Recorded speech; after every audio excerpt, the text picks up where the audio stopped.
കുറച്ച് ദിവസങ്ങൾക്ക് മുന്നേ ഞാനൊരു പ്രോഗ്രാം, ലഹരി വിരുദ്ധ ക്യാമ്പയിൻ മുൻനിർത്തിക്കൊണ്ട് നടത്തപ്പെടുന്ന ഒരു പ്രോഗ്രാമിൽ പങ്കെടുക്കുകയും അവിടെ സംസാരിക്കുന്നതിനിടയിൽ ഒരു പ്രസ്താവന ഞാൻ പറയുകയും ചെയ്തിരുന്നു. അതായത് പ്രസ്താവന ഇങ്ങനെയായിരുന്നു: എൻ്റെ അറിവിൽ ലഹരി ഉപയോഗിക്കുന്നവരുമായി ഞാനിനി സിനിമ ചെയ്യില്ല എന്നുള്ളതായിരുന്നു ആ പ്രസ്താവന. എന്തുകൊണ്ട് ഞാൻ ആ പ്രസ്താവന അവിടെ അങ്ങനെ പറഞ്ഞെന്നും അങ്ങനെ ഒരു പ്രസ്താവന എടുക്കാനുണ്ടായ കാരണങ്ങളും അതുപോലെ എൻ്റെ നിലപാടുകൾ അല്ലെങ്കിൽ എനിക്ക് എന്താണ് പറയാനുള്ളത് എന്നുള്ളതും വ്യക്തമാക്കണം എന്നുള്ള തോന്നലിൻ്റെ പുറത്താണ് ഞാൻ ഈ വീഡിയോ ചെയ്യുന്നത്. ഈ പോസ്റ്റുകളുടെയൊക്കെ കമൻറ്റ് സെക്ഷൻ വായിച്ചപ്പോഴാണ് പലതരത്തിലുള്ള പേഴ്സ്പെക്റ്റീവാണ് ആളുകൾക്ക് ഈ ഒരു പ്രസ്താവനയോട് ഉള്ളത് എന്ന് എനിക്ക് മനസ്സിലായത്. വ്യക്തമായി അതിൻ്റെ കാരണം പറഞ്ഞാൽ പിന്നെ ആൾക്കാർക്ക് പല കഥകൾ ഉണ്ടാക്കേണ്ട കാര്യമില്ലല്ലോ. അപ്പോൾ അതുകൊണ്ട് I will make it clear. അതായത് ഞാനൊരു സിനിമയുടെ ഭാഗമായപ്പോൾ അതിലെ ആർട്ടിസ്റ്റ്, ആ സിനിമ ഹോൾഡ് ചെയ്യുന്ന one of the main artist, ആ ആർട്ടിസ്റ്റിൽ നിന്നും കിട്ടിയ എക്സ്പീരിയൻസ്, അദ്ദേഹം ഇത് ഉപയോഗിച്ച് മോശമായ രീതിയിൽ പറഞ്ഞാലും മനസ്സിലാവാത്ത രീതിയിൽ പെരുമാറിയപ്പോൾ എന്നോടും എൻ്റെ സഹപ്രവർത്തകയോടും, അതായത് മോശമെന്ന് പറയുമ്പോൾ ഇറ്റ്സ് ലൈക്ക് ഭയങ്കര, ഫോർ എക്സാമ്പിൾ എൻ്റെ ഡ്രസ്സിനൊരു പ്രശ്നം വന്നപ്പം ഞാനത് കറക്റ്റ് ചെയ്യാൻ വേണ്ടി പോയപ്പോൾ ഞാനും കൂടി വരാം, ഞാൻ വേണമെങ്കിൽ റെഡിയാക്കി തരാം എന്നൊക്കെ പറയുന്ന രീതിയിലുള്ള, അതും എല്ലാവരുടെയും മുന്നിൽ വെച്ച് പറയുന്ന രീതിയിലുള്ള തരത്തിലുള്ള പെരുമാറ്റവും ഭയങ്കര ബുദ്ധിമുട്ടായിരുന്നു. സഹകരിച്ച് മുന്നോട്ട് പോകാനായിട്ട് ഭയങ്കര ബുദ്ധിമുട്ടായിരുന്നു. വേറൊരു ഇൻസിഡൻറ്റ് പറയുകയാണെങ്കിൽ, വെൻ ഐ എം ഒരു ഷോട്ടിനല്ല, നമ്മൾ സീൻ പ്രാക്ടീസിങ്ങിൻ്റെ ഇടയിൽ spitting some kind of white powders on to the table. So ഭയങ്കര എവിഡൻ്റാണ് ഇത് ഉപയോഗിക്കുന്നുണ്ടെന്നുള്ളത്, സിനിമ സെറ്റിൽ ഉപയോഗിക്കുന്നുണ്ടെന്നുള്ളത്. പേഴ്സണൽ ലൈഫിൽ ഉപയോഗിക്കാതിരിക്കുക, അതിൻ്റെ ദൂഷ്യഫലങ്ങൾ ഒക്കെ it's another part. And cinema സെറ്റിൽ ഉപയോഗിച്ച് അതൊരു ന്യൂയിസൻസായി മാറുമ്പോൾ, മറ്റുള്ളവർക്ക് ഒരു ന്യൂയിസൻസായി മാറുമ്പോൾ it's not easy to work with. എനിക്കങ്ങനെ വർക്ക് ചെയ്യണമെന്ന് താല്പര്യമില്ല.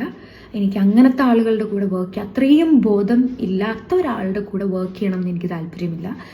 So from my personal experience ഞാൻ എടുക്കുന്ന തീരുമാനമാണത്. ആൻഡ് ഈ അൺകംഫർട്ടബിൾ ആയത് സെറ്റിൽ എല്ലാവരും അറിയുകയും ഡയറക്ടർ പോയി സംസാരിക്കുകയും എല്ലാവരും മെയിൻ ആർട്ടിസ്റ്റായിട്ട് സെലക്ട് ചെയ്ത് അവർക്ക് എങ്ങനെയെങ്കിലും ആ സിനിമ തീർക്കണമല്ലോ, ആ ഒരു നിസ്സഹായാവസ്ഥയും കൂടെ ഞാൻ കണ്ടിട്ടുണ്ടായിരുന്നു. അദ്ദേഹത്തെ വച്ച് ആ സിനിമ തീർക്കേണ്ടി വരുന്ന ഒരു നിസ്സഹായാവസ്ഥയും കൂടെ എല്ലാവരുടെയും, ആ ഡയറക്ടറിൻ്റെയും ടീമിൻ്റെയും എല്ലാവരും എനിക്ക് ഭയങ്കര അൺകംഫർട്ടബിൾ ആകുമ്പോൾ എല്ലാവരും പ്ലീസ് പ്ലീസ് പ്ലീസ് എന്ന് പറഞ്ഞിട്ട് എന്നെ കംഫർട്ട് ആക്കിയത് കൊണ്ട് മാത്രമാണ് ഞാൻ അതിൻ്റെ മുന്നോട്ട് പോയത്. ആൻഡ് എനിക്ക് വളരെ ഫ്യൂ ഡേയ്സും കൂടിയാണ് അതിലുണ്ടായിട്ടുള്ളൂ. അപ്പം എങ്ങനെയൊക്കെയോ കടിച്ചു പിടിച്ച് ഞാൻ തീർത്തൊരു സിനിമയാണ്.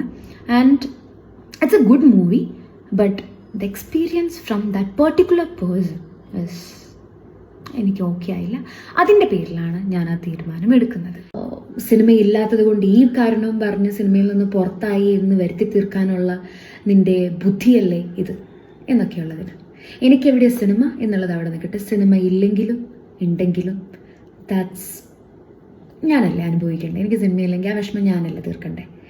സിനിമയില്ലെങ്കിൽ സിനിമയില്ല, ഞാനിപ്പോൾ സിനിമയിൽ ഇല്ല, എനിക്ക് സിനിമയിൽ അവസരം കുറവാണ് എന്ന് പറയാനുള്ള മനോധൈര്യം, മനക്കട്ടി ഉള്ളൊരു വ്യക്തിയാണ് ഞാൻ. ഇനി സിനിമയെ ഞാൻ സമീപിക്കുന്ന രീതി കൂടെ വ്യക്തമാക്കാം. സിനിമയാണ് എൻ്റെ ജീവിതം, സിനിമയില്ലെങ്കിൽ എനിക്കൊരു ലൈഫില്ല എന്ന് കരുതുന്ന ഒരു മൈൻഡ് സെറ്റ് അല്ല എനിക്ക്. സിനിമ എൻ്റെ ജീവിതത്തിൻ്റെ ഒരു ഭാഗം മാത്രമാണ്.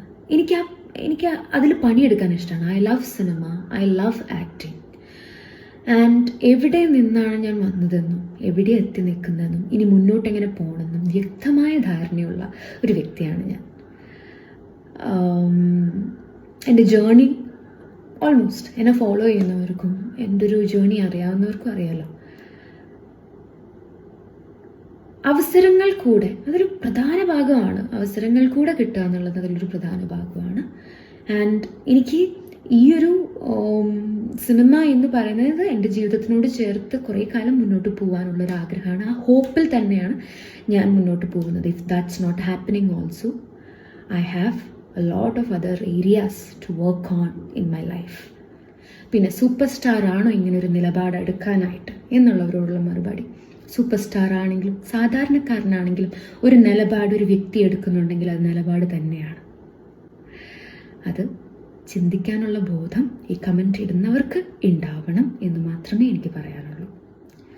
ഇനി ഇങ്ങനെ ഒരു പ്രസ്താവന ഒരു വ്യക്തി ആയിക്കോട്ടെ, ഒരു സാധാരണക്കാരനായിക്കോട്ടെ, ഒരു സൂപ്പർ സ്റ്റാർ ആയിക്കോട്ടെ, ഒരു ബഡ്ഡിങ് ആർട്ടിസ്റ്റ് ആയിക്കോട്ടെ, അങ്ങനെ ഒരാൾ ഒരു നിലപാടെടുക്കുമ്പോൾ അതിനെ സപ്പോർട്ട് ചെയ്യാനുള്ളൊരു മൈൻഡ് സെറ്റ് ഇല്ലാതെ അതിനെ ക്രിട്ടിസൈസ് ചെയ്യാനും അതിനെ കളിയാക്കാനും ഒക്കെ ഒരു മൈൻഡ് സെറ്റ് ഉണ്ടാവുമ്പോൾ you guys need to think you are indirectly supporting. ഇപ്പം ഞാൻ പറഞ്ഞല്ലോ, ചില വ്യക്തികളുണ്ടല്ലോ എനിക്ക് ബുദ്ധിമുട്ടുണ്ടാക്കിയ, അല്ലെങ്കിൽ ഞാൻ എന്തുകൊണ്ട് ഈ പ്രസ്താവന എടുത്തു എന്നതിന് പിന്നിലുള്ള ആളുകളുണ്ടല്ലോ.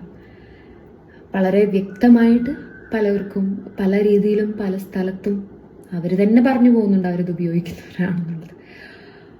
അപ്പം അങ്ങനെ പേഴ്സണൽ ലൈഫിൽ അവരെന്തും ചെയ്തോട്ടെ, that's none of my business. But when it comes to public nuisance, അവിടെയാണല്ലോ എല്ലാത്തിൻ്റെയും പ്രശ്നം തുടങ്ങുന്നത്.